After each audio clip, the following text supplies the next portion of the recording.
Okay, so I want to respond to this video from Brett, aka Expatriarch on TikTok. He's an example of the sociopathic, bottom of the barrel male feminist who is just a pure grifter and pure pathological liar. It's this guy here.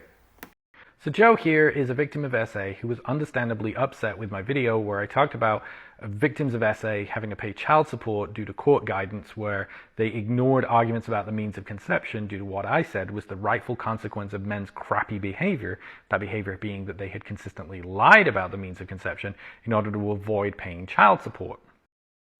So basically, in a past video, Brent was saying we don't need to have a test of means of conception in terms of paternity cases because men might just lie about it.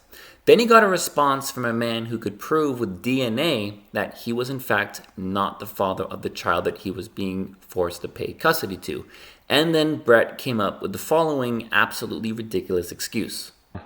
But despite that, Joe's continued to say that I think that male victims should be ignored or not listened to, and the same for child victims, which is not what I said at all.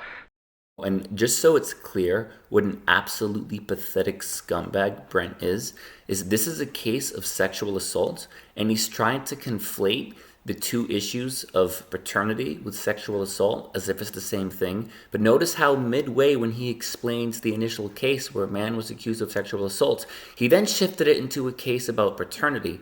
But the two issues are two different issues, Brent. So yes, if a man was raped, then there should be a test to see if he was in fact a father, right? Except you're saying no. So your own argument contradicts itself. And if you rewind back the last 15 seconds and listen to what I just said and think, wait, Blue, what are you talking about? What does that mean? That's basically what Brett's saying. Absolutely nothing.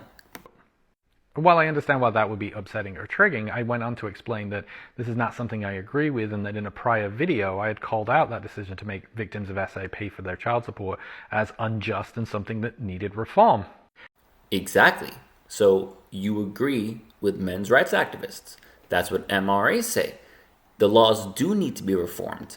A victim of sexual assault should not be forced to pay child support, especially when there's no paternity test to prove that the victim is the father.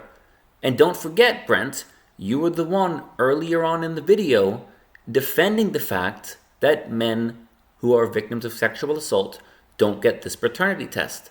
Except you just said that you do agree that it's a problem and the law should be reformed. So you've said two different things in about 90 seconds here. But most recently, you agreed with MRAs. So, okay, let's see what you say next. The rightful consequence of men's crappy behavior, that behavior being that they had consistently lied about the means of conception in order to avoid paying child support. But wait a minute. Why are we talking about means of conception if we're talking about SA? Or sexual assault? I thought we were just talking about sexual assault. Now you're talking about means of conception. If someone was raped, why would you be questioning them on means of conception? It's like you're having two completely different conversations in the same video. Oh, and also, sexual assault is crappy behavior? So you're blaming the victim for crappy behavior?